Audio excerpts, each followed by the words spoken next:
Hosted by you/afraid strawberry. I, 30M, have been with my wife, 26F, for 4 years, and I have a 5-year-old daughter from a previous relationship. My daughter, Leah, is from my first long-term relationship during college. We split shortly after her birth, as my then partner admitted to being unfaithful and not being ready to start a family.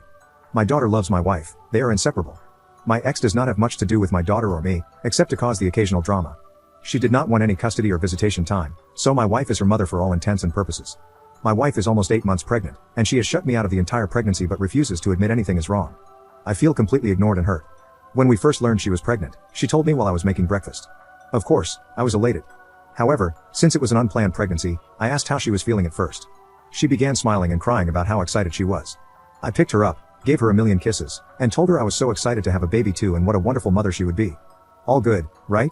She went all out to announce it to everyone else. There were balloons and boxes, t-shirts, and best big sister mugs. I assumed the casual announcement with me was because she wanted my feelings on growing our family before celebrating. However, when her sister asked how I liked my box, my wife quickly said, "He didn't get one, this isn't his first rodeo." It was like pulling teeth to get her to let me go to the ultrasound appointments. She didn't want me to miss work, didn't want to interrupt Leah's routine, excuse after excuse. When it came to listening to the heartbeat, my wife instantly started crying happy tears. The tech was telling her how strong the heartbeat was, how precious our little one was, etc. I was feeling a bit emotional and cleared my throat to prevent crying. The tech said, "Aw, Dad, isn't that sound beautiful?" My wife immediately said, "This isn't his first child, it's not that special for him." I immediately said, "This is one of the most important moments of my life, I can't think of anything more special." The atmosphere was clearly awkward after that. Another thing that bothered me was when I heard Leah and my wife's mom laughing in the living area while I was in the kitchen making dinner. When I walked in and asked what the fuss was about, Leah was touching my wife's stomach and laughing with excitement that the baby was moving and that it would be so cute. My wife let my daughter and mother-in-law feel the baby move before me. I was hurt but simply said how happy I was. Later that night, my wife was poking her belly and laughing. I asked her if I could feel it as well, and she said, "You've felt Leah move as a baby. What can be better than that?" She was the cutest baby ever. She has felt pretty poorly throughout her pregnancy but refuses to let me help her. If I bring her a snack and drink, she offers it to our daughter. If I try to rub her feet or legs, she asks me to play with our daughter so she doesn't feel like she is being replaced or ignored. I do not ignore my daughter. We have bonding time, and I'm an active parent, but I want to love my wife too. She can hardly eat, but when I ask her what I can prepare for her, it's always whatever Leah wants. We went to the zoo with Leah, and my wife started feeling bad. She had cramps and was considering going to the hospital due to severe nausea and dizziness. I carried her to a nearby bench, and she began to cry, saying she couldn't even stand up. I told her to let me call an ambulance or that I would carry her to the car and drive her. She said she didn't want to ruin Leah's trip, and we hadn't even made it to the aviary, Leah's favorite part. I said I wasn't leaving when she asked me to continue through the zoo with Leah. We sat for a while until her dad showed up. She didn't even tell me he was coming, and he took her to the doctor. I was shocked and followed them with Leah. When we arrived, Leah was upset about missing the aviary and pouting. At that point, the health of my wife and unborn child was my primary concern, and I really didn't care that Leah was upset, but my wife was irate that I made Leah miss out. Another example, we were watching Leah play in a local kids sport. I asked my wife if she thought our baby would be athletic, artistic, or enjoy science or math. She said, "This is Leah's moment, we shouldn't make it about someone who isn't even here." Leah was on the field, and we were sitting in the stands. We had both waved to her, held up a sign for her, and everything, but I'm still not allowed to talk about our baby. When her bump was really showing, she would always show it off to anyone who wanted to look, her family, friends, siblings, etc. She would say, "Do you want to see my bump? I'm huge, so excited, I can't believe it's only X more weeks." They would all touch her bump, talk to it, etc. Her parents would come and read or tell back in the day stories. When they go to the beach, there are 1,000 bump pictures posted on her friends' social media accounts, saying, "So ready to be an honorary auntie," or her sister saying, "Wife puts the B in bump and beautiful." If we go out together, she wears the loosest clothes so I don't see it. I'll even see her pull her shirt down when she sees me come into the room. She sat on me the other day after being playful in bed. Her bump was right in my face, and I ran my hands over it, saying, "You are the most beautiful woman I've ever seen. You already are a great mom to Leah, and I can't wait to see you as our family grows." This was one of the first times I was really able to feel her bump, so I rested my hand there and said, "I love you so much already. I'm so excited to meet you. I hope you have your mom's eyes." She moved off of me and said, "I know your ex had a bigger bump than me. I bet it was fun seeing Leah move all the time. You don't have to act like you care. I know you've done this before." I said, "I don't think about it that way. Leah is special, but this is a completely new and different special because it's with you, and our baby is someone completely new and special." She began to leave the room, and I could see her shoulders shaking from crying. I am 100% positive she is not cheating, nor has she ever. I just cannot wrap my head around why she doesn't want me to be happy about this. The rest of the time is completely normal as long as I don't mention the baby. She is affectionate, initiates intimacy, and brags about what a good husband I am and how great I've made this pregnancy. We plan for our future, have date nights, and do everything else. Unfortunately, we had a fight where I snapped. I had a break between clients at work, so I went to a local baby store and got a lot of things she had planned for the baby and nursery from her Pinterest board. I came home and surprised her with flowers, a prenatal massage certificate, her favorite food, and the baby items. She seemed very grateful, but when I came home after going back to work, the items were no longer there. She said she returned them to buy Leah stuff, as Leah was going to feel left out. I lost it. I cried for the first time in our marriage and yelled that having a child with her was the worst mistake I've ever made, that at least my unfaithful ex gave me the chance to know my unborn child. I said that I didn't care about the baby because she wouldn't even let me bond with it. Note, I do care and have since she told me, but I was trying to hurt her like she hurt me. I told her that I hoped she was as miserable as she made me and that she better be prepared for a custody dispute. She simply said, I know you don't care about the baby, but I'll die before you take my baby from me. What? I have begged her to let me interact with her and our baby. I asked her if her therapist had any insight into why she was being like this, and she said no, that she isn't doing anything. I told her what I said above, and she responded that I had those experiences already, so it shouldn't matter. I asked her if the baby was mine. I know it is, but I was just being mean. She threw her phone at me and said, yes, go through it. I'll do a paternity test, whatever you need. I called her parents and asked them to go to our house as we were having a disagreement, and I went to a hotel. I do not want to stress her or our unborn child, and I really want to repair this, but I truly don't know how. I'm staying at an Airbnb for now until we can figure this out, but I truly don't know what to do. I miss her like crazy, and I can't even begin to understand why she wants to behave this way. I have apologized for what I said, but I can't take back my words, and I worry about when our baby is born, if she will even want to be a family with me or let me have anything to do with our baby. What should I do? Update 127 days later. It's been about a month since I posted. This is a bit long because so many kind Redditors reached out, gave me advice, shared their experiences, and asked for an update. After I posted and stewed for a little while, and had a couple of drinks, I called my father-in-law. He and my wife are very close, and I respect his opinion. He has been married for a long time, seems to have a happy marriage, and has good relationships all around with his family. I didn't specify what issues we were having, but since he was over at my house while I was staying in an Airbnb, it was no secret we were having problems.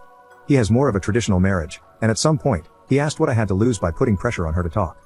I said I feared I would push her away more, and he pretty much told me that I was already living in a separate house from my pregnant wife, freaking out about a potential divorce. What did I have to lose? He advised me to be a man and come back to my house and lay it on the line. I told him I'd be coming over the next day. They asked if they could take Leah to buy some sparklers for the upcoming holiday and spend the night at their house. I agreed, and when I went to my house the next day, I came in with flowers and stuff to make dinner. My wife asked what I was doing there, to which I replied that I lived there and would like to sit down and talk. I gave a long apology for my actions and words. When I finished, I said it was her turn to tell me what was going on. She tried to claim nothing was wrong, that everything was okay. After a while, I said my heart was broken, that we have been through some tough things together, fought for each other, and now she was sitting there lying to my face. We both sat there, and she cried for about 30 minutes until eventually, she said she felt like our relationship would end if she was honest. I said I would hear her out, no matter what. She admitted that it was hard for her because this would be her first child and not mine. She didn't think it would bother her, but it did once she became pregnant. She confessed that she laid in bed at night thinking that if my ex had wanted to raise Leah, we would still be a family together and she wouldn't matter. She expressed that seeing me emotional about our baby, wanting to touch her bump, or treating her well made her think of me and my ex, and how I had already done all of the things she was excited to do with me. Near the beginning of her pregnancy, she had told a close friend that she couldn't wait to have a baby with her soulmate. Her friend replied that she didn't think soulmates had other children or baby mamas, saying that soulmates were two people meant only for each other. This upset her deeply, and she asked if I thought we were soulmates as she did.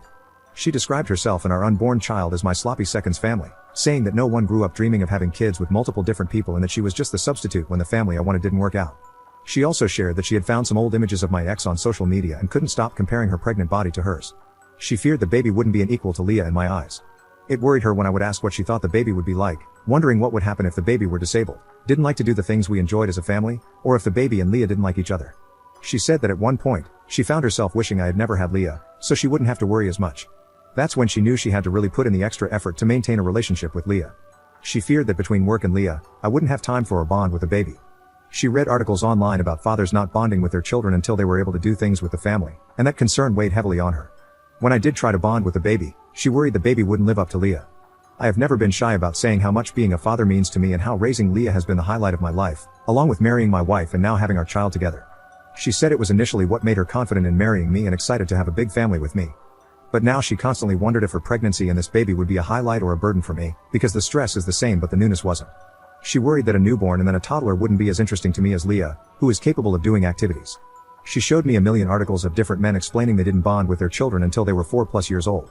She also showed me videos where people say things they did with their first kid and then get more relaxed as they have more children. She said it freaked her out because it was clear people stopped caring the more children they had. She said there were times she felt she was ruining our family and coming between me and Leah. For example, at the zoo, she cried on the way to the hospital because she was afraid Leah would hate her and resent the baby for cutting our zoo time short, and that I would be upset about spending my time off work at the hospital instead of doing the activities we had planned with Leah. While I work, Leah and my wife spend a lot of time out of the house, going to the library, local parks, etc. One of their favorite activities is biking together, and we bike together on weekends as well. We have lots of local trails, but due to her pregnancy, she has not been able to bike. As a result, we've been doing more indoor activities. My wife said that when I'm at work, Leah kept saying she hated her because she didn't get to go on her new bike as often anymore. I said I would discuss it with Leah, because that is unacceptable. My wife asked me not to, since there would be so many changes soon for Leah, and it hurt her because she missed biking together as well. A couple of months ago, my wife asked me and Leah if we wanted to read stories together. Leah chose the first story I read, and my wife chose the second, her favorite childhood story, for me to read to the baby, and Leah, since it helps promote brain activity and bonding. After that, I read another book of Leah's choosing. While I was at work the next day, Leah ripped the pages out of the book my wife chose. My wife said she was going to tell me, but her friend, the same one who says we aren't soulmates, said I would think she was making it up and that it seemed like she was trying to come between me and Leah. I asked her why she didn't tell me any of this, and she explained that she didn't feel comfortable because her thoughts didn't even make sense to her. She wanted me to spend time with Leah so she didn't feel left out or jealous, but when I did, she felt upset that I wasn't spending more time with her. She loves Leah but wishes we had our first kid together. She wants me around but also feels upset and guilty when I give her and our unborn baby attention.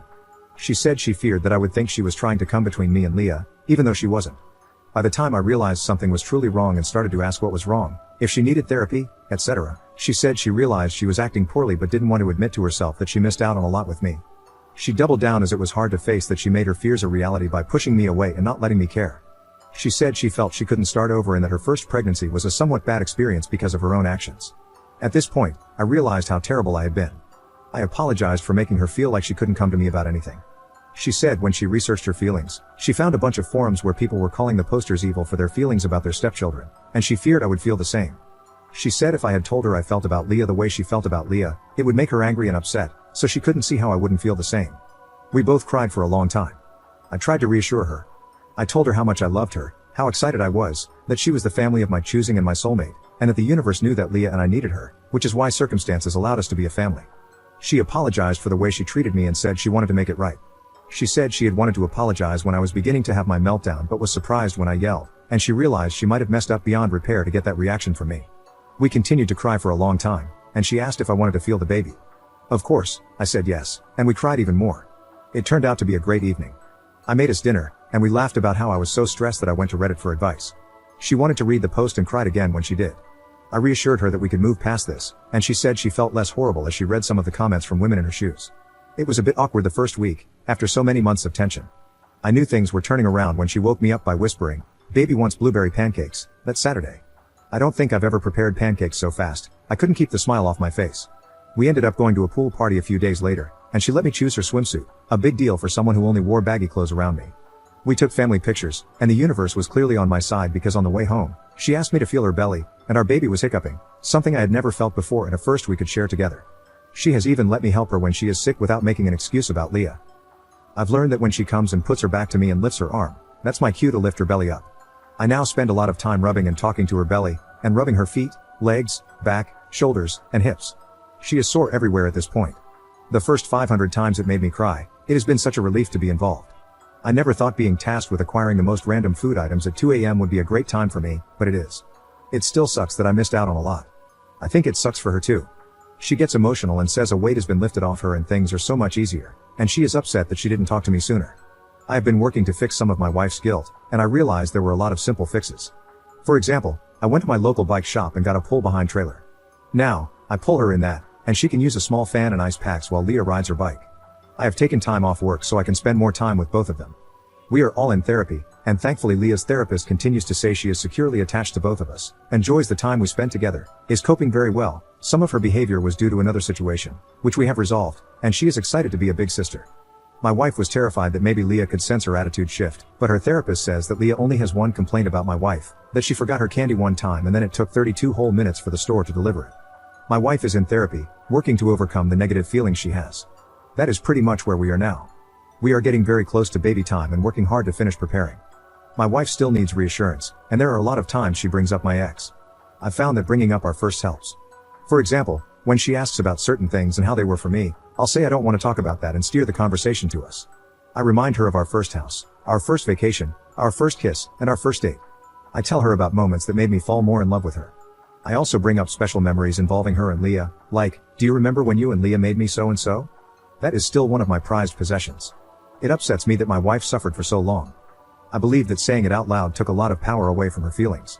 I think most people know how badly it feels when you have thoughts that don't feel like your own during a mentally taxing time.